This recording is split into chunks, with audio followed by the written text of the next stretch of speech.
ito? Ang mga pananaw at opinyon na ipinapahayag ng mga tagapagsalita at mga panauhin sa programang ito ay hindi sumasalamin sa polisiya o posisyon ng himpilang ito. Para sa pinakabago at makabuluhang impormasyon at kaalaman mula sa Ministry of Human Settlements and Development, narito na ang programang MHS Delivers. Hatid ng inyong mga tagapaglingkod na information officers na sina Salembay Abdullah at Juwayriya bint Emran Muhammad kasama si Hamsari Pala. MHS Delivers, sumasayang papawid upang maipararating sa inyo ang mga dapat nyo malaman ukol sa mga serbisyong pabahay, regulasyon at hanap buhay para sa bawat pamilyang Bangsamoro. MHS Delivers sa pamumuno ni Minister Attorney Hamid Aminuddin Bara at sa liderato ni BARM Chief Minister Abdul Rauf Makakua. MHS Delivers. Minasyaitanirrajim. Bismillahirrahmanirrahim. Subhanaka la ilma lana illa ma 'allamtana innaka antal alimul hakim. Glory be to you, Allah subhanahu wa ta'ala. We have no knowledge except what you have taught us. Verily, it is you, the all-knower, the all-wise. Assalamualaikum warahmatullahi wabarakatuh. Isa ho ang napakaganda, mapagpala at makatahanang umaga ho sa ating lahat at welcome sa ating programang MHS Delivers. Ito ho ang programa sa radyo na hatid sa atin, sa inyo ng Ministry of Human Settlements and Development, ang tinaguriang housing arm ng Bangsamoro Autonomous Region in Muslim Mindanao o ng BARM. Ngayon ho ay araw na naman ng Huwebes at tuwing ganitong araw tayo ho ay nagkakasama-sama sa himpapawid para sa isa na namang episodyo ng ating programang MHS Delivers. Today is May 8, 2025 at ikasampo sa buwan ng Dzulqaida 1446 sa ating Hijri calendar. And this is our 219th episode ng ating programang MHS Delivers. At syempre, tayo ho ay live na napakikinggan sa DXMS Radyo Bida 882 kHz sa inyong mga pihitan at live din po tayo sa Facebook page ng MHSD, ang Ministry of Human Settlements and Development BARM, at kayo ho ay aming inaanayahan na kung hindi pa kayo nakakapag-like o nakakapag-follow ng ating page, tayo ho ay mag-click na ng like dyan at mag-follow na ho para magkasama-sama tayo at wala kayong ma-miss na impormasyon mula ho sa MHSD. At ngayong araw na ito, kapiling pa rin natin ang ating mga gilyong kabalay at kapwa homecaster. Siyempre, para bumati sa inyo, this early ang ating mga kabalay. Umpisahan natin mula sa ating kanan. Nariyan si Kabalay Naria para bumati sa inyo. Kabalay Nari, Assalamualaikum, good morning. Waalaikumsalam warahmatullahi ta'ala wabarakatuh. At isang magandang mga tahanang umaga po sa ating lahat, sa mga kabalay na nakikinig sa radyo o nanonood sa live stream. Ako po ang inyong lingkod, Bangsamoro, Juwayriya bint Emran Muhammad. Aha, nako, parang hindi yata halata na medyo, no? Hinihingal? O, hinihingal pa. Nawala yata yung hingal bigla. At ayan o ang pagbati mula sa ating kabalay na si Ria. At nako, ngayong araw na ito baka mabaguhan kayo dahil may bago nakaupo sa kabilang banda. Bago doon siya nakaupo. Pero tagal na nilang kilala. Correct. Baka kasi naasahan nila, from this side sa kanan, lalaki naman ang aking tatawagin. Lalo na nagbago ang intro natin na binanggit masyadong pangalan niya. Totoo. Okay, mula sa ating kanan, nariyan naman ang ating kabalay at kapwa homecaster rin na si Jasmine para bumati sa inyo. Kabalay na Jazz, good morning, assalamualaikum. Waalaikumsalam, Ma'am Sally. Maganda ay isang makatahanang umaga sa ating lahat. Ako po ay nagbabalik muli dahil wala ang ating kabalay na si Hamsari Pala. Ako po ang inyong lingkod, Jasmine Langgi. Ayan, mashallah. Hahalili muna sa ating kabalay na si Hamsi dahil siya ay naroon ngayon sa bayan ng Buldon para ho i-document yung sinasagawang site validation led by our Director General Ismail Ibrahim at tutuloy yata sila sa Matanog from Buldon. Yes, kailangan po yan para malaman natin na suitable yung mga area para sa ating mga housing projects. Importante po yan in cooperation with the Planning and Design Division and the Environment, Land Use and Urban Development Division ng MHSD. Yan po ay sinasagawa nila bago ma-finalize yung mga location na nire-recommend sa atin for our housing projects and training projects din, Kabalay na Ria and Kabalay na Jazz. Ayan, siyempre parang yung sabi ni Jazz kanina, nalala ko yung kanta, kahit tagal mo nang nawala, babalik ka rin. Pero akala mo naman, tagal na wala. Nandiyan lang pala. Sige. Okay, at dahil ngayon po ay, ngayong buwan na ito ay ipinagdiriwang natin ang Ocean Month. Nako. So, napapanahon po ang ating topic ngayong araw na ito, Kabalay na Ria, para makabati siya sa ating mga tagapakinig at taga-subaybay ng ating programa. Sino nga ba ang ating kapiling ngayon? Makakapiling po natin ngayon sa ating highlight na talakayan para pag-usapan na ang Celebration of Ocean Month 2025. Ano nga ba itong celebration na ito? Ano ba ang importansya niya sa Bangsamoro at in general sa ating mundo? Makakasama natin ang Ecosystems Management Specialist ng Ministry of Environment, Natural Resources and Energy ng Bangsamoro Autonomous Region in Muslim Mindanao na walang iba kundi si Ma'am Wildana M. Usman. Assalamualaikum. Assalamualaikum. Waalaikumsalam. Assalamualaikum warahmatullahi ta'ala wabarakatuh. Isang makakalikasang umaga sa ating lahat. I am Wildana M. Usman from Ministry of Environment, Natural Resources and Energy. Makakasama niyo ako ngayon at magbibigay ng konti kaalaman about sa ating Ocean Month. Yes, mashallah. Looks familiar. Umaga. Yes. Oo. Kung sa atin maka rin sa kanila. Yes. Magkaiba lang sa mga sumusunod na syllables. Shoutout sa ating PD ng Maguindanao was it Sur? Sur, Provincial Director ng Maguindanao del Yes, Sur. Roden Abdullah. Siya din yung nagbanggitin siya ng makalikasang ang Makakalikasang umaga ang term hindi nila halata, sa Menre. Hindi halata. Nagaling sa Menre. Hindi halata. Si PD Roden. At syempre, ang kanyang best half. Yes. Ang napatibok ng kanyang puso ay naroon din po at parang may connection tayo sa mga ito. Yeah. Diba? Bakit kaya? Ito. Si Ma'am Wildana at si Ma'am Ni Sir Roden na nagkataong naging one of our professors. Tinan mo nga naman ang panahon ng late ng mundo. Nako, may connection tayo dahil kami po ay magkakaklase sa Shout out to Saint Ben. Yes. At ang best half po ni Kuya PD Roden ay chief ng Land Management Yes. Correct. Si Ma'am Mina. Yan, mashallah. At mamaya-maya magbabalik si Ma'am Wildana para ibigay sa atin ang mga detalyeng dapat nating malaman patungkol rito sa Ocean Month 2025. May kakaiba ba ngayong taon? Let's see mamaya sa ating MHS Discusses. But before that, tayo ay makinig muna, panoorin natin ang ating napakahalagang paalala patungkol sa ating housing loan program na ngayon ay umuusad na, mashallah. At nakapag-award na nga po tayo ng 30 units dyan po sa ating Salam Homes sa may Barangay Samba, Dato Udin, Sinsuat, Maguindanao del Norte pa rin, ang dos. Kabalay na Almansor at Kabalay na Dato Nohads. Please take the floor away.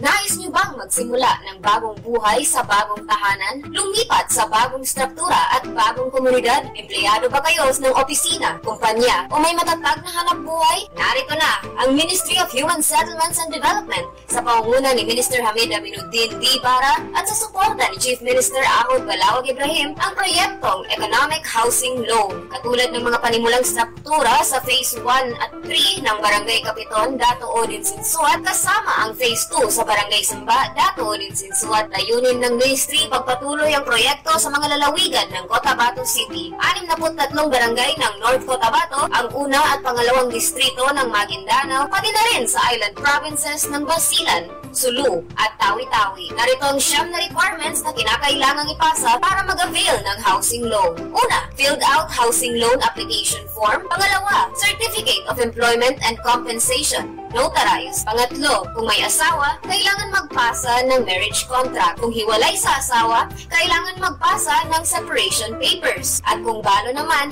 kailangan magpasa ng death certificate of spouse. Pang-apat, payroll o payslip. Pang-lima, proof of billing. Pang-anim, 2 piraso ng 1x1 ID picture. Pang-pito, photocopies ng 2 valid IDs with 3 specimen signature. Kung may asawa, parehong 2 kopya ng IDs na may 3 signatures bawat kopya. Pang-walo, authorization letter na nagpapahintulot sa Pag-ibig Fund na imbestigahan ang beneficiary. At ang huli, pang-siyam, membership status verification slip. Para sa pagpasa ng mga requirements o para sa mga karagdagang impormasyon, maaari kayo mag-chat sa Ministry of Human Settlements and Development, BARM Facebook page o makipag-ugnayan sa opisina ng Ministry of Human Settlements and Development sa MHSD Regional Office, Bangsamoro Government Center, Rosary Heights 7, Cotabato City.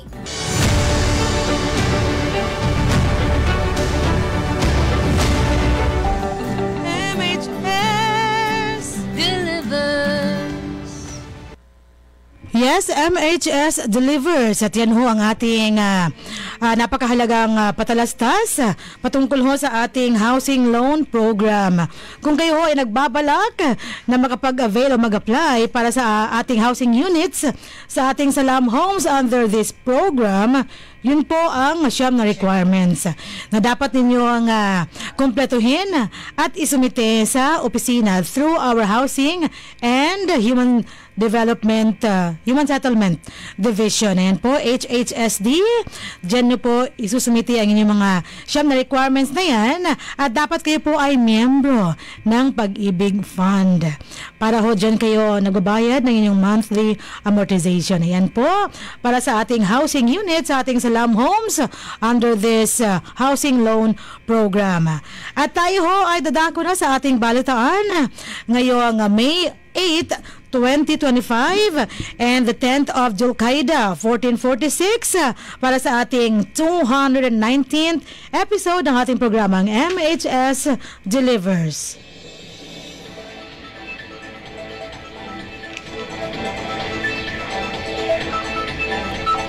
At ang ating headlines ngayong araw: pagkumpleto na 50 housing units sa Cotabato City na ipamalas sa MHSD 2025 kick-off ceremony. MHSD pumirma ng kontrata kasama ang Al-Amana Bank na magbibigay daan sa Islamic banking at edukasyong pang-pinansyal. Ikatlo sa ating headlines, MHSD pinalakas ang kakayanan ng mga piling kawani ukol sa data management gamit ang Power B na ibinahagi ng CRS.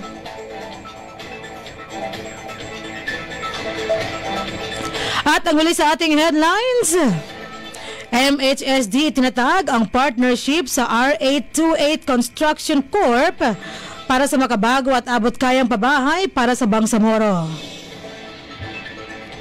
Para sa detalye ng ating unang balita, pagkumpleto ng 50 housing units sa Cotabato City na ipamalas sa MHSD 2025 kick-off ceremony. Narito si Kabalay Ria.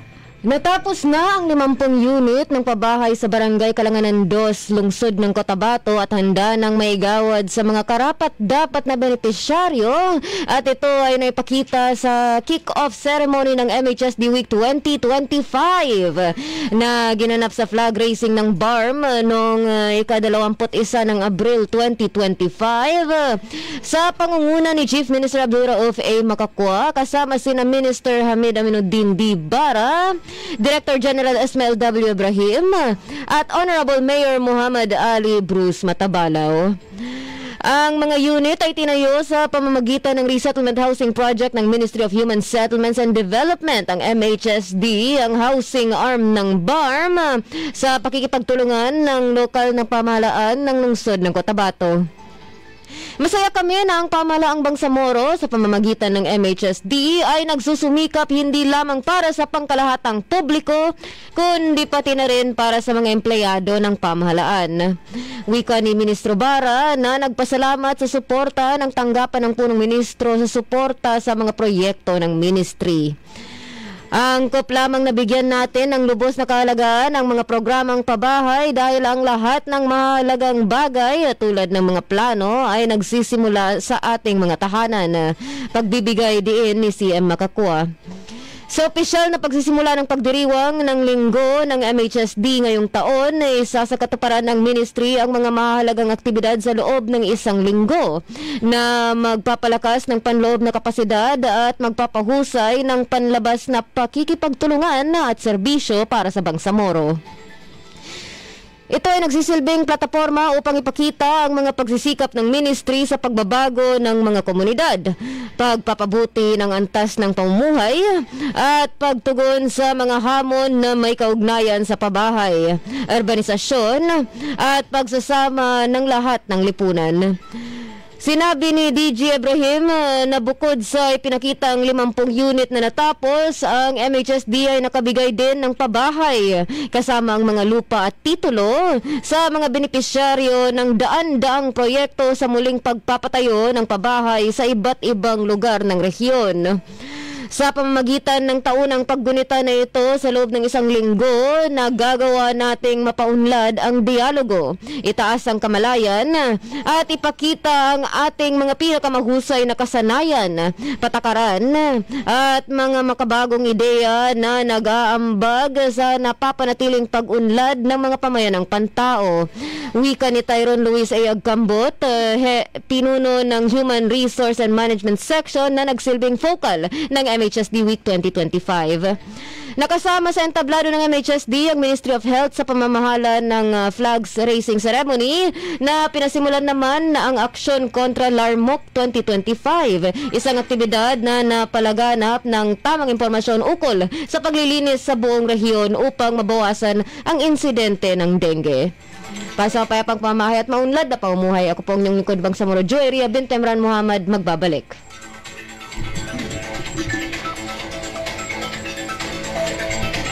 Maraming salamat Kabalay na Ria sa detalye ng ating unang balita. Samantala, MHSD pumirma ng kontrata kasama ang Al-Amana Bank na magbibigay daan sa Islamic banking at edukasyong pangpinansyal. Bilang bahagi ng pagdiriwang ng MHSD Week 2025, nilagdaan ng Ministry of Human Settlements and Development, ang housing arm ng BARM, ang Memorandum of Agreement o MOA, kasama ang Al-Amana Islamic Investment Bank of the Philippines o AIIBP, upang makatulong na mapabuti ang buhay ng Bangsamoro sa pamamagitan ng abot-kayang Islamic banking at financial education para sa affordable housing. Ginanap ang paglagda sa conference room ng MHSD Regional Office sa Bangsamoro Government Center, Cotabato City noong Abril 24, taong kasalukuyan. Pinaalala ni Ministry Attorney Hamid Aminuddin Bara sa mga kalahok na nananagot ang ministry hindi lamang sa Bangsamoro. Sa mamamayang Pilipino na ang mga buwis ay nagpopondo sa mga proyekto ng MHSD at sa pamahalaan ng Pilipinas, kundi higit sa lahat sa Allah Subhanahu wa Ta'ala. Ipinaliwanag naman ni Abdul Hamid Alawi Jr., Chief ng Policy Development Coordination and Regulation Division of PDCRD, na palalakasin ng partnership ang kamalayan ng mga mamamayang Bangsamoro tungkol sa Islamic banking at halal financing. Magtuturo sa mga komunidad kung paano pamahalaan ang pera at gumamit ng mga serbisyong pinansyal. At tuklasin ang mga opsyon sa pautang sa pabahay na sumusunod sa Sharia law na sumusuporta sa mga programa ng MHSD. Alinsunod dito, makatutulong ito sa pagtiyak ng mga programa sa pabahay at pananalapi sa BARM ay angkop sa kultura ng at mas inklusibo para sa mga Muslim na Pilipino. Gagawin itong mas epektibo ang pag-unlad at may paggalang sa mga lokal na paniniwala. Itinagda ng MOA na ang MHSD ay magbibigay ng technical na suporta at ikokonekta ang AAIIBP sa mga benepisyaryo ng mga proyektong pabahay. Samantala, ang AAIIBP naman ay mag-aalok ng mga pagsasanay, mga financial products at mga serbisyong naaayon sa prinsipyo ng Islam. Tatagal ang kasunduan hanggang 2030 at may kasamang pangako na susundin ang mga alituntunin ng pamahalaan, kabilang ang mga pamantayan ng anti-money laundering. Ang MOA ay nilagdaan sa pangunguna ni Minister Bara, kasama sina Deputy Minister Aldin Nasiri, Bangsamoro Director General Ismail Ibrahim at Salem Demuna, Director for Operations and Management Service. Habang ang AIIBP ay pinangunahan ni Amil Bahar Amilasan Jr., Chairperson at Chief Executive Officer o CEO. Isa rin sa mga insentibo na aming makikita ay para sa Bangsamoro na hindi miyembro ng Pag-ibig na matutugunan ang kanilang mga financial needs, lalo na ang mga hindi regular na empleyado, wika ni CEO Amilasan. Ang AIIBP ay gagawa ng isang programa sa home financing para sa mga irregular na empleyado, habang ang mga programa para sa mga regular na empleyado ay kukunin ng BARM government upang bawasan ang equity at ganap na matustusan sa pamamagitan ng salary deduction. Pinamumunuan ng MHSD ang mga proyekto sa pagpapaunlad ng babae sa rehiyon, habang ang AIIBP ay ang tanging Islamic bank na pag-aari ng gobyerno sa bansa. Sa pamamagitan ng pagtutulungan na ito, may aalok ang mga financial services na gumagalang sa mga paniniwala ng Islam at tumutugon sa mga pangangailangan ng mga Muslim communities. Ang MOA signing ay pinasimulan ng PDCRD sa pangunguna ni Chief Alawi sa tulong ng Housing and Human Settlements Division sa pangunguna ni Chief Shalahuddin Kusain. Para sa mapayapang pamamahay at maunlad na pamumuhay ng Bangsamoro, ang inyong lingkod sa Lembay Abdullah nag-uulat.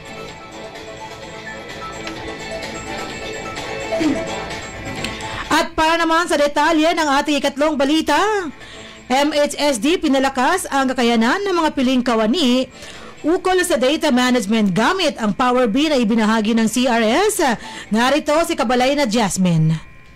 Napahusay ng mga pangunahing technical na kawani mula sa Ministry of Human Settlements and Development ang housing arm ng BARM ang kanilang mga kasanayan sa data management sa pamamagitan ng workshop ukol sa Power Business Intelligence o Power B na isinagawa ng Catholic Relief Services o CRS sa Hammersons Hotel sa Cagayan de Oro City noong 15 hanggang 16 ng Abril taong kasalukuyan. Sa pagsisimula ng programa, binigyang inspirasyon ni Minister Attorney Hamid Aminuddin Dibara ang mga kalahok sa kanyang mensahe na puno ng motibasyon matapos silang tanggapin ng malugod ni Soharto S. Wahab, ENP Rhea Reb, Director 2 for Technical and Regulatory Services o TRS. Ipinaliwanag ni Manases Esmero, CRS Lead Facilitator, na ang Power B ay isang interactive na data visualization software product na binuo bilang isang koleksyon ng mga software services, apps at connectors na nagtutulungan upang gawing static at interactive na data visualization ng iba't ibang source ng data. Maaaring maisali ang data sa pamamagitan ng direktang pagbabasa mula sa isang database, webpage, PDF o mga structured na file gaya ng mga spreadsheet, CSV, XML, JSON, XLSX at SharePoint, paliwanag ni Esmero. Nagsilbi ring resource speaker mula sa CRS si Bay Maruts Ibrahim, Deputy Program Manager, na nagpapakita ng mga estratehiya sa data management na nasubukan ng mga kalahok sa Power B sa mga sumusunod na mga workshop sessions. Sa pamamagitan ng aktibidad, napalakas ng mga kalahok ang kaalaman at kasanayan sa pamamahala at pagpapanatili ng mga structured database na may kaugnayan sa data ng pabahay, tirahan at human settlement, at pinahusay nila ang kanilang kapasidad sa paggamit ng mga digital platforms at tools upang i-streamline ang proseso ng pangongolekta, pag-iimbak at pag-uulat ng mga datos. Formal na nagtapos ang aktibidad sa pamamagitan ng mensahe ng pasasalamat at pagganyak mula kay Yasser S. Mama, Chief ng Monitoring and Evaluation Division ng MHSD. Para sa mapayapang pamumuhay at maunlad na pamahay ng Bangsamoro, akong inyong lingkod, Jasmine Langgi, nagbabalita.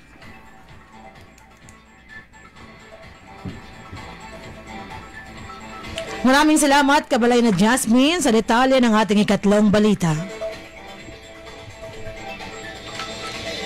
Samantala, MHSD tinatag ang partnership sa R828 Construction Corp para sa makabago at abot-kayang pabahay para sa Bangsamoro. Sa detalye nito, nagbabalik si kabalay na Ria. Sa pangunguna ni Minister Attorney Hamid Aminuddin D. Bara, nilagdaan ng Ministry of Human Settlements ang housing arm ng BARM ang Memorandum of Understanding o MOU kasama ang R828 Construct Corp na layong magdisenyo ng mga napapanahon at abot-kayang mga opsyon sa pabahay para sa Bangsamoro. Na ginanap sa conference room ng MHSD Regional Office, Bangsamoro Government Center, Cotabato City noong ika-24 ng Abril kataong kasalukuyan. Kasama ni Minister Bara, sina Deputy Minister Aldin H. Siri, Bangsamoro Director General Esmel W. Ibrahim, at Director 2 for Operations and Management Services Salem C. Demuna sa paglagda ng MOU kasama ang R828 na kinatawanan ni President Dr. Jess Delgado. Nagpasalamat si Minister Bara sa partnership na magbibigay ng pagkakataon sa MHSD na muling magtrabaho kasama ang pribadong sektor sa pagdidisenyo ng moderno ngunit abot kayang mga opsyon sa pabahay para sa Bangsamoro. Makikita natin ito bilang isang matibay na pangako na gagawin ng naturang mga inisyatiba dito sa BARM, wika ni President Delgado na binibigyang diin ang kahalagaan ng MOU. Ang R828 ay gagawa ng feasibility study para sa partikular na layunin gamit ang kanilang pondo. Titingnan ng pag-aaral na ito kung paano maaaring pondohan, idisenyo at itayo ang mga proyekto sa pabahay habang sumusuporta ang MHSD sa pamamagitan ng pagbabahagi ng impormasyon at data na kailangan para sa pagpaplano. Gamit ang data mula sa MHSD, ang R828 ay magpapakita ng townhouse design na susuriin ng ministry. Kung pumasa ang iminungkahi, maaaring magsimula ang konstruksyon kung saan pamamahalaan ng MHSD ang regulasyon. Ang MOU signing ay pinasimulan ng Policy Development Coordination and Regulation Division sa pangunguna ni Chief Abdulhamid C. Alawi Jr. kasama ang Housing and Human Settlements Division sa pangunguna ni Chief Shalahuddin S. Kusain. Para sa papayapang pamamahay at maunlad na pamumuhay, ako po ang inyong lingkod Bangsamoro, Joy Ria bint Emran Muhammad, nag-uulat.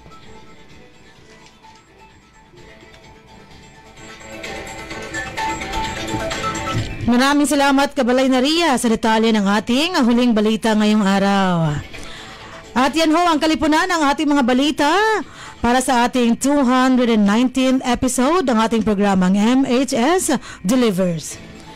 Again, ngayon po ay ikawalo sa buwan ng Mayo taong 2025 at ikasampu sa buwan ng Julkaida 1446. At magbabalik tayo para sa ating IPH at ang ating HSF. Pagkaraan lamang ng ating maikli subalit napakahalagang paalala patungkol ho sa ating resettlement housing projects.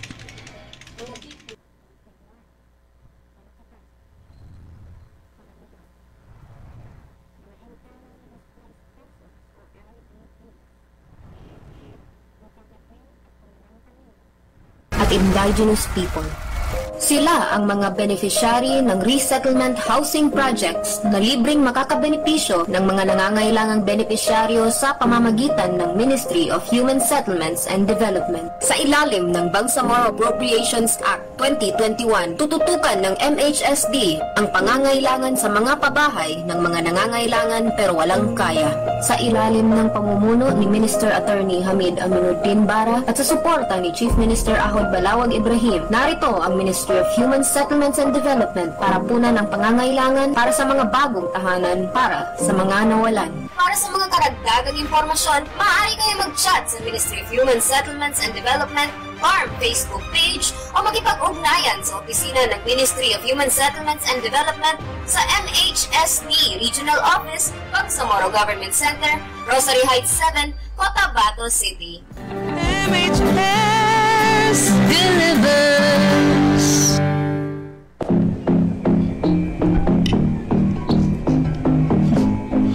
Yes, MHS delivers. At yan nga ho ang ating paalala patungkol ho sa ating resettlement housing projects. At yan ay ating isinasagawa sa buong Bangsamoro Autonomous Region in Muslim Mindanao. Ria? Okay, sige. Ano ba yan? Sige. Ang ating resettlement housing project po ay ating isinasakatuparan sa buong, sa lahat ng probinsya ho ng Bangsamoro Autonomous Region in Muslim Mindanao. At bilang latest update para sa ating resettlement housing projects, maraming salamat sa Chief ng ating Planning and Design Division PDD, Engineer Zainuddin Buisan. Ang total housing units na atin pong kinakonstruct ay 5,243. Out of this, nakumpleto na ho ang 1,507 at naigawad na rin sa ating mga rightful beneficiaries. At malapit na rin pong matapos ang 200 housing units. And the rest ay pinagsisikapan ho ng ating partner contractors ang pagtapos ng ating mga housing units. At yan ay upang maigawad na natin sa ating naghihintay ng mga benepisyaryo bago ho matapos ang taong 2025.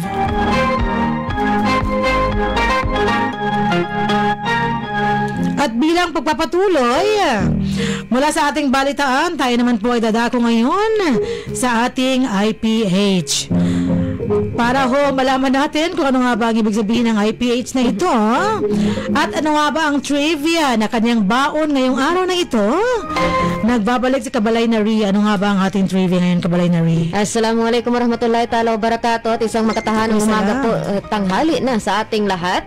Paalala po sa dulo ng ating programa, meron po tayong segmentong KKK kung saan ang inyong kasagutan sa aming katanungan ukol sa kaalaman ng ating programa ang posibleng magpapanalo sa inyo ng 100 peso load. That's right. Kaya tayo po ay makinig sa ating mga highlight segments para sa ating impormasyon na magagamit para sa segmentong iyon.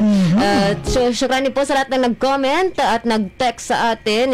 Isa sa kanilang sabi, salam mga kabalay, keep safe to all mga kabalay. Yes, thank you po sa inyong text at sa ating chats. Chat ba? Marami. Meron na rin. Si Liana Bay M. Sakal Morales. Assalamualaikum mga kabalay family. Waalaikumsalam. And our beloved Director for Operations and Management, Salem Demuna. Salam sa inyong lahat. Yes, salam sir. And we have read your message. Inshallah, we will, gagawin namin inshallah. Alright. Now, ang ating segmentong IPH ngayong araw na ito ay tungkol sa bayan ng Buldon. Shoutout sa ating mga nag-site inspection at nag-courtesy visit kay Buldon Mayor ngayong araw na ito para sa possible future housing resettlement projects sa lugar. Kabalay na rin, maalala ko kahapon ang sabi ng ating kabalay na si Hamsi, saan nga yung Buldon? Malamang sa ngayon, alam na niya kung saan banda ang Buldon. Again, actually napuntahan na niya pero medyo matagal na rin. Marami kasi siyang napupuntahan. Yeah, that's right. Mahirap i-memorize lahat. Tama. Sige. So, ang ating bayan ng Buldon ay isang fourth class municipality sa lalawigan ng Maguindanao at nakakati sa 15 mga barangay. So, 15. 15. Okay. Ang Buldon ay kabilang sa mga munisipalidad na pangunahing tinitirhan ng mga Iranon kasama ang Matanog at Barira. Maraming bahagi nito ang bumubuo sa Camp Abu Bakar, ang pangunahing kampo ng Moro Islamic Liberation Front mula noong 1980s. So, kabilang din sa ating camp development programs na kumbaga i-develop ang major camps sa ating BARM region. At ang Buldon ay isa sa mga locations kung saan matatagpuan ng isa sa mga major camps na yun, ang Camp Abu Bakar. Kaya may site inspection tayo ngayon doon para makitaan na kung saan maganda maglagay ng housing resettlement projects, possibly for future beneficiaries na posibleng manggagaling sa ating MNF combatants, ex-combatants, families nila, or iba pang mga beneficiaries gaya ng mga biktima ng hidwaan, kalamidad, at widows and orphans and the like. So aside sa Buldon, meron pa pong iba't ibang lugar na matatagpuan ang mga kampo na ito na binibisita rin at pinag-aaralan ng ating mga MHSD teams para sa future projects nila. Okay. At yun po ang ating segmentong IPH, Impormasyong Pambahay at Hanap Buhay. Sige, at ang ating IPH may kinalaman sa bayan ng Buldon. Kung tayo po ay nakikinig, tanungin ko ang ating mga kabalay dyan sa kabilang kwarto. Ilang barangay meron ng Buldon? Sinong gusto magpakita sa akin dyan sa kabila? Andyan si Kuya Angie. Kuya Angie, Kuya Mans. Dato Mans, ilan ang barangay ng Buldon? Kagaya ng sinabi ni Kabalay na Ria. Para sa mga nakikinig sa radyo, tumitingin po si Ate Sally sa kabilang kwarto kung saan nahati kami ng isang glass na bintana. At wala yatang gustong sumilip sa akin. Ayaw nilang sumilip sa akin. Okay. Nabanggit ni Kabalay na Ria, 15. Yes. Hindi 50. 15 ang barangay ng Buldon, ang bilang ng barangay.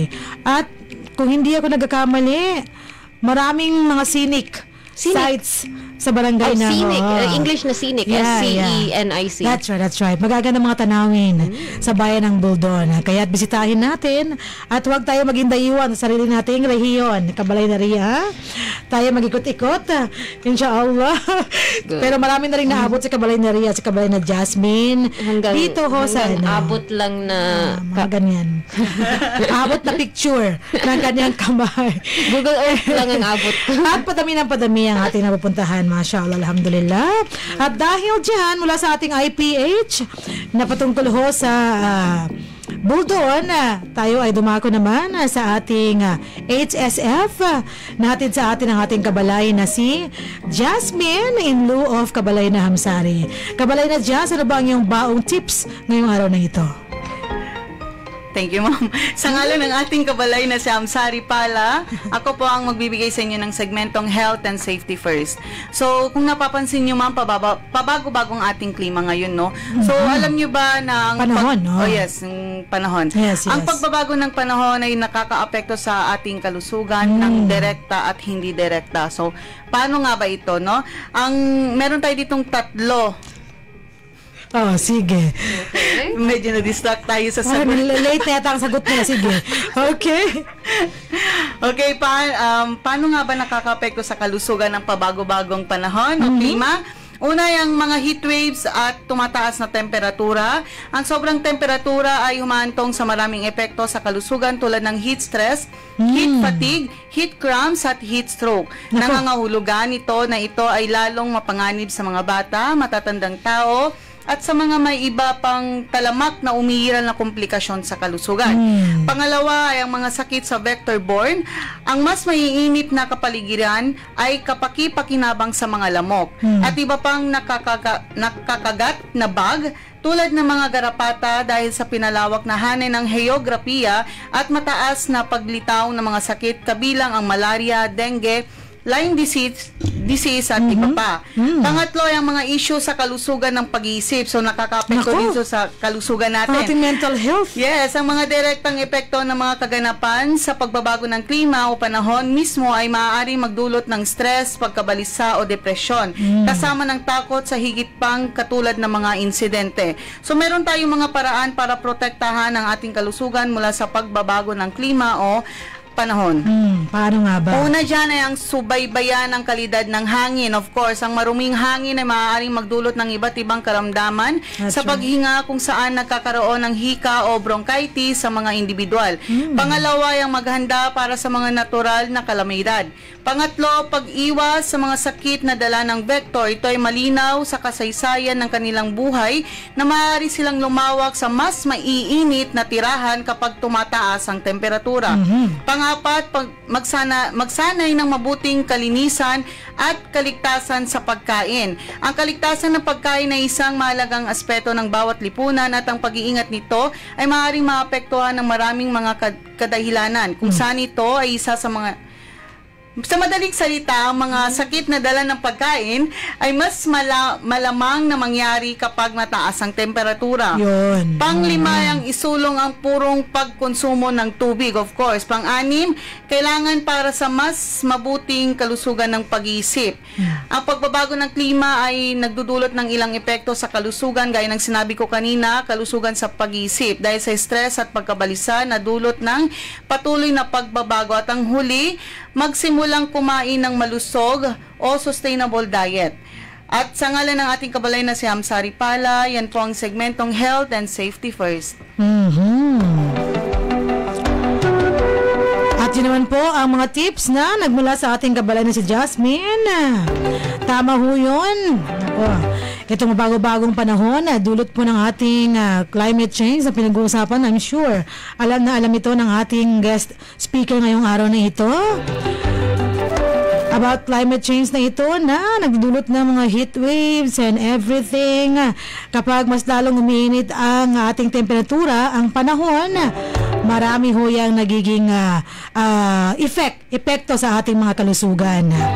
Una ho roon, sabi ni kabalay na Jasmine, yung ating mental health apektado. Kaya't marapat lamang na uminom tayo ng purong tubig. Ang sabi ni kabalay na Jasmine kanina, hindi yung may kulay. Katulad ng Coke. Ay, sorry po. Orange juice. Huwag na may kulay. Puro na, yung transparent. Ay, Sprite pala, walang kulay. Yung walang lasa. Yun na. Lahat ng tubig may lasa. Wala. May lasa ang tubig. Wala. Hindi matamis, hindi maalat, hindi maasim. Tubig at saka ano yung sabi ni kabalay na Jasmine kanina, kumain ng malulusog na pagkain. Masustansyang pagkain. Masustansyang pagkain. Snacko. Dahil gulay. Sige. Gulay at prutas.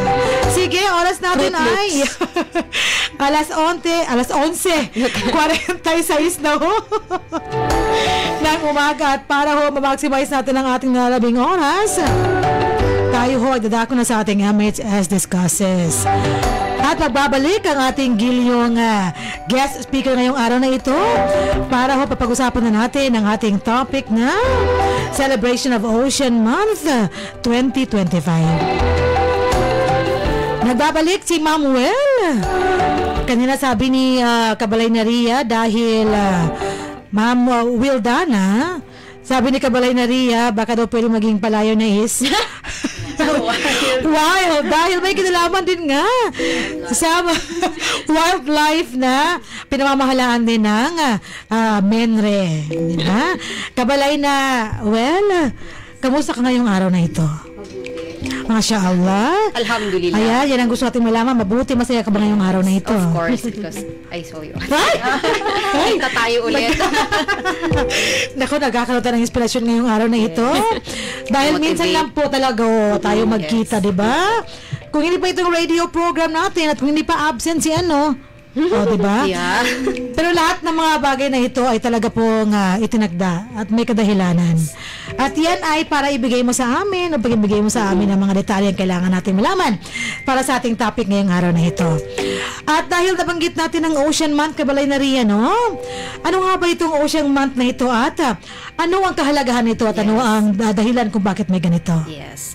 Actually, May is a designated month for this Ocean Month. Okay. And it was initiated in 1999 by Presidential Proclamation number 57. And it aims to promote sustainable ocean practices and raise awareness na rin sa mga tao about the vital role of our ocean, considering the fact na maraming food requirement natin coming from it. Yeah, that's right. Totoo yan. Yes. 1999. Yes. 99, yan yata yung pag-enter ko ng college. Kata na, matuwa ko rin gano'n. Pinanganak ako. Pinanganak sa college na ako. Sige. Okay, so, yun pala siya. Proclamation number? Number 57. 57. 57 Kabalay na rin ako. Take note of this. Baka lumabas yan sa ating KKK. Ngayon, hindi ko na isasabi sa KKK. Sige. At ano nga ba ang, aside from karamihan sa ating mga kinakain ay nanggagaling sa ating karagatan, ano pa ang importansya nitong Ocean Month na ito? Yung Ocean Month, kasi yung ocean natin, they are the vast a home to a vast area of our wildlife. Nandiyan That's right. nakatira yung mga species natin, yung mga fishes natin, especially many of which species are endangered or threatened species. Ayun. Tulad ni na green sea turtle, ni hawksbill turtle, Naku. na yes, they are Ay, declared, pawikan? yes, sea turtle. Nakakabalay na Almansor. Ang Declared pawikan. sila, yes, declared sila as endangered species. So, malaki yung role nila sa ocean natin. So, tayong mga tao, dapat din, alam natin yung mga roles natin. Kasi, usually, pag hindi protected si ocean, because of the human activities, Yeah, tama yung yan. pagsusunog ng fossil fuels, mga coals, gases, nakaka-affect siya sa ocean natin. Okay. Wala na ba Yes. yung pagtatapon ng mga dinamita? Bawal yun siya. Actually, Dynamite it's, fishing. mandate siya Yeah. ng MAFAR yung mga... Oh, mashallah. Okay, yes, okay. ganun. So, ang nakukuha natin ngayon sa detalye na binibigay ng ating kabalay na si Mamuel, na ibig sabihin dapat malaman natin itong mga dapat natin gawin. At malaman natin yung mga endangered species na sa ating karagatan na dapat hindi na pinangkukuha, di ba? Yes. Katulad ng mga, matanong ko lang, no? Yung itlog ng pawikan. Yes, bawal po sila. Bawal talaga, Bawal po no? yung collecting yung eggs ng pawikan, bawal po. Okay. Meron pong batas na nagbabawal ng collection of the species at saka yung mga nila, yung egg. Nasa po siya, Republic Act 9147. Nako, 9147. At Mamuel, actually sa ating mga island provinces, Yes. may mga nakikita pa rin tayo na Yes. nangongolekta at kumakain ng Opo. itlog ng pawikan. Siguro mas strengthen yung public awareness Yeah. about dito. At saka naman sa amin sa programa namin, meron mas pinapa-strengthen namin. Meron kaming mga additional like sa island provinces, Yeah. mga additional wardens, gano'n. Correct, that's Sama sa right. programa ni Mendre. Ang meron ng provincial offices, no? Yes, kasama na si Basilan, Okay. si Tawi-Tawi, and Sulu. si Sulu is, 'di ba, alam natin yung Yeah. naging si Sulu. May satellite Pero meron pa office? naman din mga programs na kasama si Sulu Totoo, sa totoo 2025 kasi 'di ba kasama pa rin sila sa Correct. budget. Totoo. Pareho tayo. Yes. Talaga pong, nako, at hindi talaga mawawala sa ating puso't damdamin na kabilang sa Bangsamoro Autonomous Region in Muslim Mindanao, ang Yes. probinsya ng Sulu. Ayan. Shoutout sa ating PD ng Sulu, Provincial Director na Jira Hasan. Yes. Itong tanong na ito, bonus lang to ha, kasi nag-wonder lang ako, no? Alin ba sa ating mga island provinces ang mayroong pinakamalawak na sakop na Tubig. dagat? Ganyan, no? I think the Tawi-Tawi. Tawi-tawi, yes. Kasi Tawi-Tawi naman, lalo na yung Turtle Island, yung alam niyo ba, yung Turtle Yes. Island Wildlife Sanctuary. That's right. It encompasses the Turtle Islands. The Turtle Islands spans 6 islands. Yung Lihiman, Langaan, yes, Bakwit, Ay, mashallah. Bakungan, yes, and Boan. Basta 6 siya. 6 siya ng islands. And ma-add ko lang na meron kasing joint effort si Malaysia at si Philippines. Ito yung tinatawag na JMCT pa. At Okay. total, nandito na lang din ako. Yeah, I-mention ko na lang na magkakaroon ng first ever na mag-host si Philippines sa JMCT pa. Ay, mashallah. Joint Management Committee sila ni Philippines and Malaysia. Ito yung ang ano nila is conservation effort sa marine turtle natin. It's a world's first transboundary marine protected area. Yun siya yung When will that JMCT be? pa, yes. Kailan On yan? July. Ngayong month, actually, marami ng series of meetings na naganap. Totoo yan. Yes, and this JMCT pa may mga regular meetings. So, alhamdulillah, yung meeting ngayong taon, tayo yung mag-host, ang Philippines ang mag-host. Ay, mashallah. Yes. Alam mo, nakakasaya ng damdamin. Yes. At ayaw man natin sabihin, nakaka-proud, di ba? It gives us that pride na kaya pala nating mag-manage ng Gaya ganitong nung mga housing na forum natin Yeah. noong October last year. APSSF, Asia Pacific Shelter and Settlements Housing Forum. Yun namang ginawa na yun is it's an international forum na pinamahalaan ng Pilipinas. At naging magkatandem ang CRS, DHSUD at Ministry of Human Settlements and Development. And I'm sure you also feel the same happiness, Yes. no? Na kapag kayo na ang nag-handle Yes, nitong napaka-proud. mashallah, yes, ng international event na ganito. Sige, nakaka-proud. hopefully, sige Yes, lang. inshallah. Panoorin natin sa kanilang page ang Yes. magiging highlights. Highlights Oh, ng di ba? meeting. May nakuha Yes. tayong informasyon mula kay Ma'am Well aside from this. Kasi Ocean Month na pinag-uusapan natin. Ocean Man. Kabilang yun, Yes, di ba? kabilang siya. Kapitbahay Oo. kasi si Malaysia and si Philippines. Totoo yan. 6 na islands kay Philippines at 3 from Malaysia. So kasi si Marine Turtles nagtatraverse siya sa islands ni Philippines and islands ni Malaysia. So kaya ganyan Mas marami sa nagkaroon atin. ng- Yes. Anim. Yes, 6. Mas 3 malaki. sa kanila. Yes, mas malaki yung Mashallah. natin. O, di ba, nalaman natin kabalay na Ria, no? Na may mga ganyan palang mga initiatives Mga trivia. at partnership Yes. ang Pilipinas at ang Malaysia. And through the Ministry of Environment, Tignan mo nang isa ba? Ministry of Environment, Land Use. Ministry of Environment and Natural Resources and Energy. Ang MENRE po ang namamahala niyan. Okay. At dahil pinag-uusapan natin na Ma'am Well, itong ating Ocean Month ngayon, ano ba ang mga aktibidades na isinasagawa ng MENRE? Usually naman, pag ganitong natataon ng Ocean Month, may ginagawa kaming activities like yung coastal cleanup drive, yung mga related din sa ocean natin, and yung mangrove tree planting. Tree Mangrove, planting. Yes. Every year ba yan nasasagawa? Yes. Teka muna. Kung tayo po ay medyo hindi masyado nakakapag sa mangrove, no? Yes. Ano bang tree planting? Anong klase mga kahoy?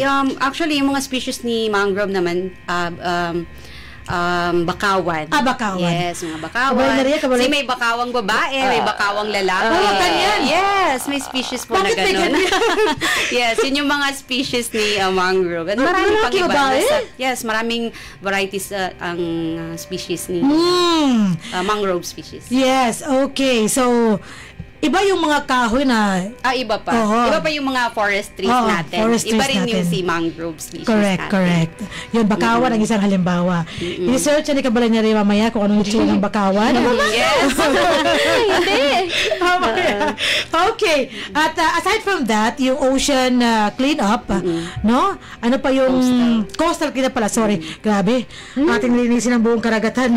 Sige. We can try. Yes. Coastal cleanup. Actually, naging kabahagi rin ako ng isang coastal cleanup noon when I was with Mafar pa, in partnership with MENRE, and during Yes. that time, si Chief Minister makakuha pa ang Minister ng siguro MENRE. tayo nun, 2020 nga, siguro Diba? to. Yes, tayo yun. Sa may sa Kusyong. Yes, That's sa right. Kusyong tayo. Sa may Kusyong at lahat ng mga basura Yes. along the coast Actually, ay kinolekta malakihang natin. coastal, yun siya eh. Totoo. Napakailawak yung nilinis na area during that time. Correct. That is so right. And take note, kung sana ho, wala nang magkakalat. Yes. Nang kanila And mga... avoid yung using plastics. Yun talaga Totoo. kasi nakakain ng mga natin, mga species natin. Truth yan. Kung ating napapanood sa ating mga feed sa Facebook Yes. natin or any social media we have, makikita natin yung mga tawag dito, ano nga yung whale Okay. na may dumikit na mga Yes, pawikan na nets, sa kanyang leeg na hindi na makahinga. plastics. Correct. May So, yun yung nakakain pa. iniiwasan natin. Kasi napakalaki yung role nila sa ocean natin. So, pag nagkaganon, tayo rin yung affected eh. Kasi si ocean natin, they absorb 30% or 50% of the carbon dioxide. There you go. So, Na yun carbon dioxide, yes? Pag sumobra naman yung carbon dioxide na hindi na makaya ni ocean, that's the time nagkakaroon ng acidification. Si acidification naman, yun ngayon yung what do you call this? Magiging acidic? Yes, magiging Masyado acidic. yung, Nasisira yung balance nung That's right. water, pH nung tubig natin. Yes. Kahit naapektuhan yung mga affected sila. nabubuhay. Lalo na yung mga species na nagre-rely lang sa calcium carbonate. Like yung mga may shellfish, and si corals. Sila talaga yung affected pag nagkakaroon ng acidification. Nako, so iwasan natin ha. Yeah. Human activities talaga. Yeah. Pataasin ang level ng ating emission ng greenhouse gas dito na carbon dioxide. Tada natin, GHG to ha. Nako, maalala ko na naman ng climate change. Yes. At sinabi ni Ma'am Well, actually may word dyan ang pagkakaroon ng climate change ay binubunga po ng anthropogenic, di ba? Emerging from human activities. Yes, human Itong lahat ng activities ito. talaga. Tayo rin yung may gawa. Tayo rin ang may gawa. Balik. Tayo rin ang mga naapektuhan, di ba? tayo sa atin din ang balik. Totoo yan. Ako, parang cycle lang sa ating mundo. Yes. And then, what do you call this? Yung sinasabi ni Ma'am Well kanina, patungkol ho sa paggamit ng mga plastic. Kung sana maiwasan natin yan, by having our utensils, no? At lalagyan ng ating mga gamit na hindi na plastic, no? Kahit pumunta ka ng KCC Mall, Kabalay na Ria, Kabalay na Jazz, magdala tayo ng ng ating eco bag na para wala na yung mga cellophane na yan. Isang dagdag consideration would be meron pong regulation din ng large kumbaga industrial plants ang MENRE kasi there would be studies na isa sa mga malaking polluters are industrial plants over any individual. Kasi sa kanila talaga galing yung napakalaking amount. Diba? Sa atin pa konti-konti. Konti-konti. Pero sa industries talaga, isang bagsakan lang. Totoo yan, yung mga waste nila. Di ba mayroong mga requirements yan bago sila magpatayo ng mga may mga planta? requirements din. And mga requirements naman sa amin din manggagaling yung mga sumusunod naman sila. Yes. Sumusunod naman. Sumusunod naman. Kaya importante rin, aside from yung mga systems natin or yung mga requirements na binibigay natin sa ating mga clients, kailangan din ng proper monitoring. Yes, of course. Hindi talaga pwedeng mawala itong monitoring and evaluation na ito sa anumang opisina. Opo. Oo. Barman yan o sa ang rehiyon ng ating bansa. Okay? So nabanggit natin sa puntong ito, I think nalalaman na ng ating mga kabalay, ng ating mga tagapakinig at taga-subaybay ng ating programa kung gaano ka-importante itong commemoration ng ating Ocean Month bawat taon, no? Yes. Do you also do some information drive aside from yung coastal cleanup at saka yung mga ibang aktibidades? May mga info drive din kayo? Gaya nitong pag-join niya sa radio. Thankful kami na guest ngayong araw sa inyo.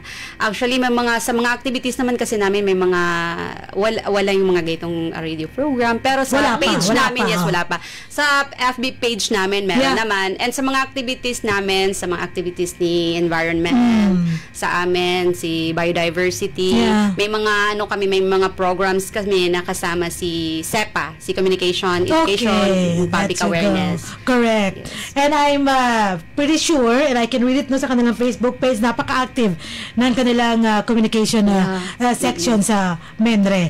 At isa yan sa mga paraan para maipating natin dahil ang bawat si Babo sa mga wata nila mga Facebookin. Yes. Diba? Halos araw-araw binubuksan. Kahit dumaan lang sa kanilang mga feed, basahin po natin yung mga mahalagang impormasyon na magbibigay sa atin ng kaalaman at para mag-guide sa atin ng ating tamang dapat gawin natin sa MENRE page ko natutunan na bawal magpako ng mga election posters sa mga puno.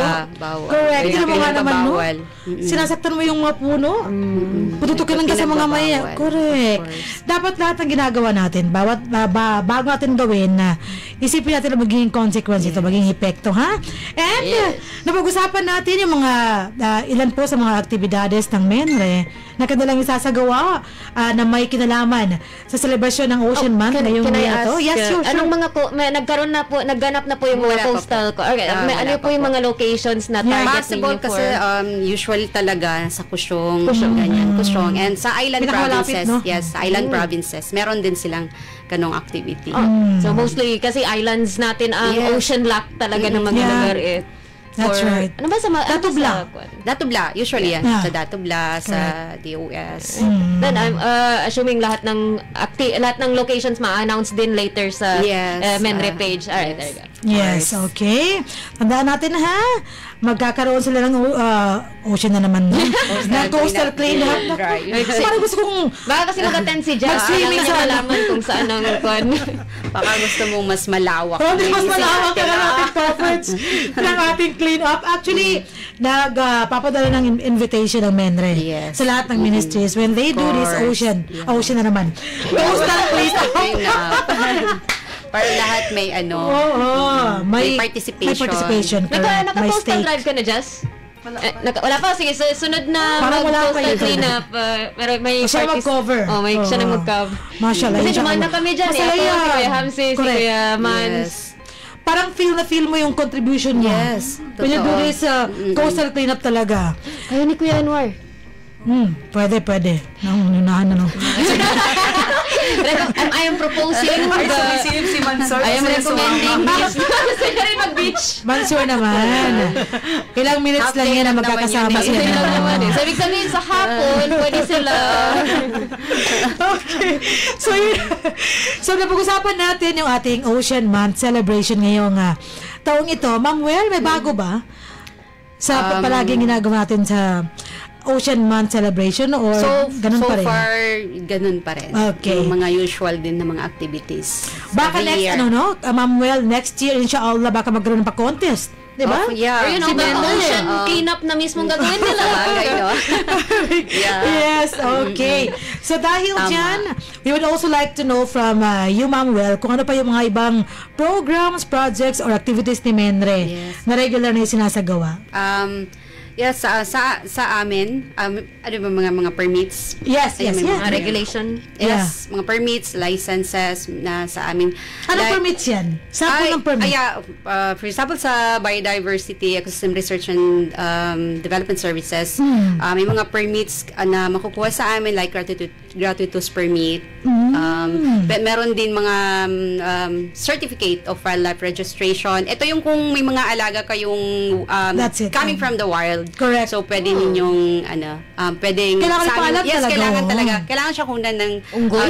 certificate. Ganun? Unggoy? Coming from the wild?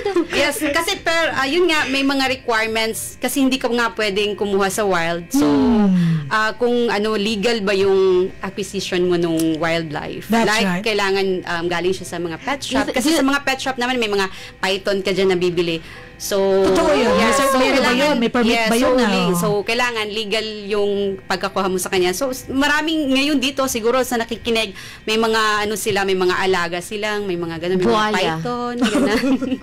Yun. So, kailangan nilang, may mga ibon din kasi. Lahat from the environment? Yes. Yeah. Kailangan nilang i-register. I'm guessing yung usual lang ang hindi, wala na kayong hawak like pusa or aso. I know. Kahit na pusa pa domestic rin. animals naman to eh. Domestic sila sa domestic mahulog. sila sa Correct. hulog sa mga puppy, yung ganun. Totoo. Pero yun nga, kailangan ng certificate of wildlife registration.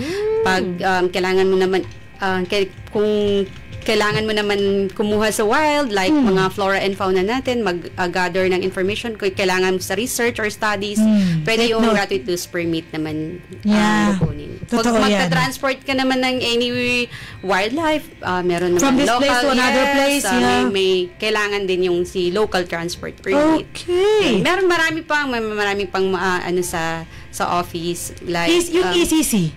yeah, sa environment, yes, yung environmental compliance certificate. Certificate. Yes. And pwede naman nila i-check yung aming page. Makikita nila doon yung mga requirements kasi may mga frontline services naman kasi Correct. dyan. So, kung ano yung mga requirements para paano makuha yung Yeah, and of course, importante rin yung ating Citizens Charter. Yes, diba? of course. Diyan ba ikita Exactly. kung ano yung mga services, ano yung proseso, gaano katagal, may fee ba o wala?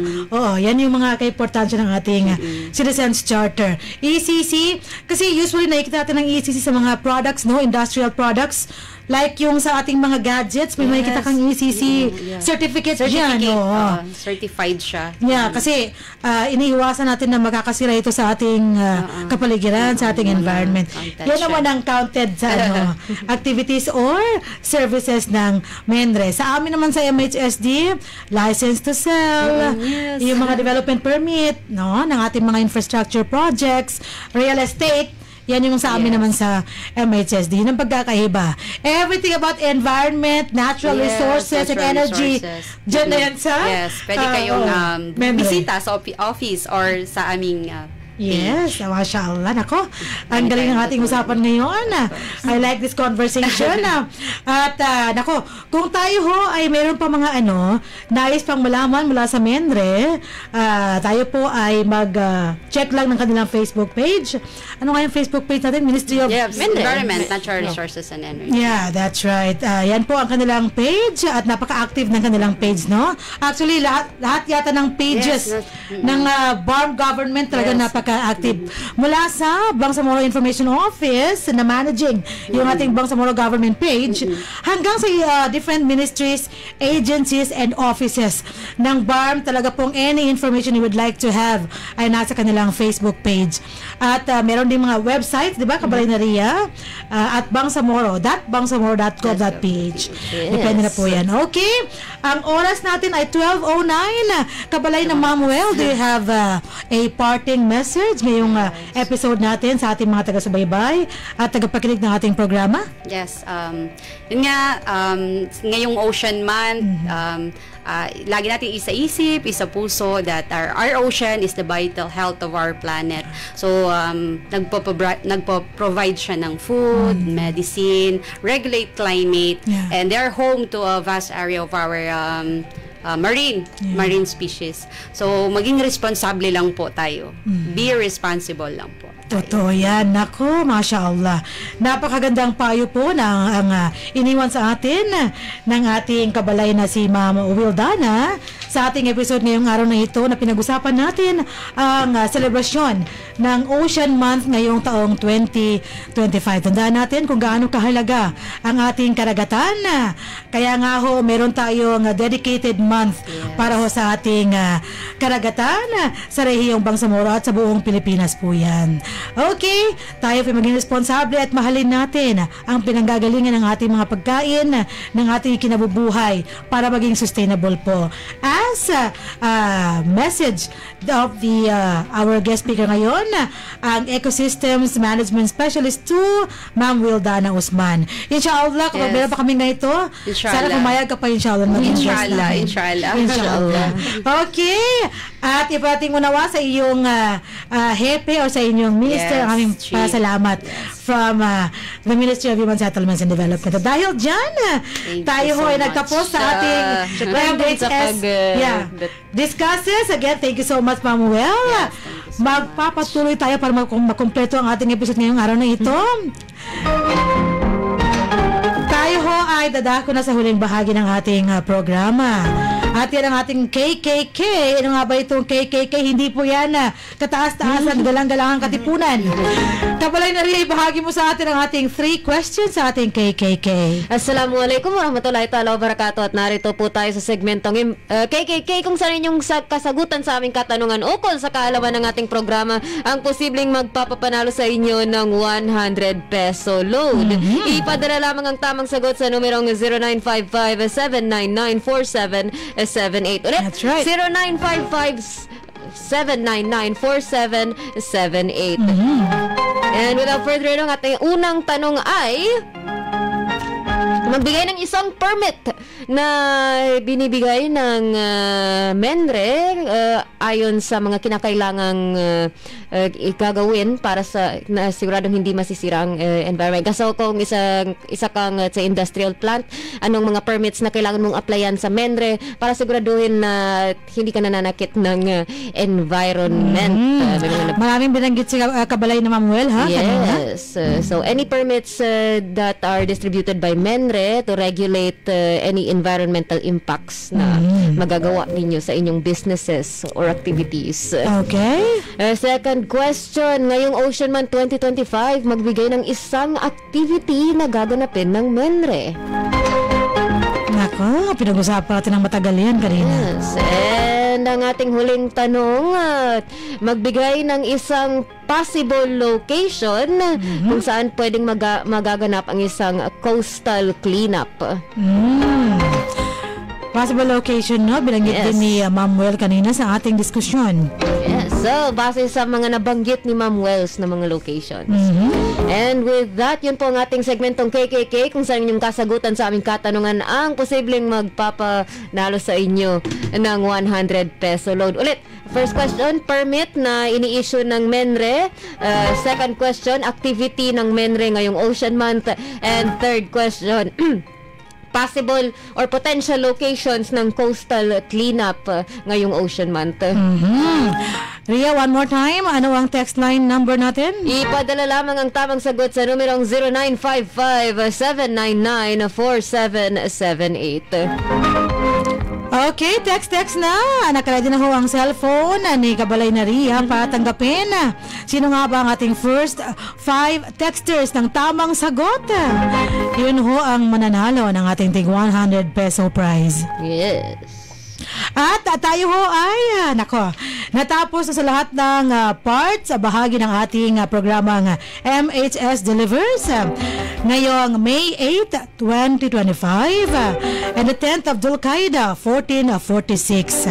Again, this is our 219th episode ng ating programang MHS Delivers. At sa ngalan ho ng ating mga leader sa MHSD na walang sawang sumusuporta at nagmamahal sa atin bilang tagapaglingkod ng Bangsamoro sa MHSD, ang ating Minister Attorney Hamid Aminuddin Bara, ang ating Deputy Minister Angdin Asiri, at ang ating Director General Esmael Ibrahim na ngayon po ay busy dyan po sa bayan ng Maguindanao del Sur. At sa ngalan ng ating mga kabalay na sina, ako po ang inyong lingkod Bangsamoro Joy Ria bint Emran Muhammad. At ako po ang inyong kabalay na si Jasmine Langgi, at sa ngalan ng ating kabalay na sina Hamsari Pala, Dato Nohas Daud, Almansor S. Ugaw at Anwar Rakim Jr. at sa ating technical side na si Sir Jeffrey.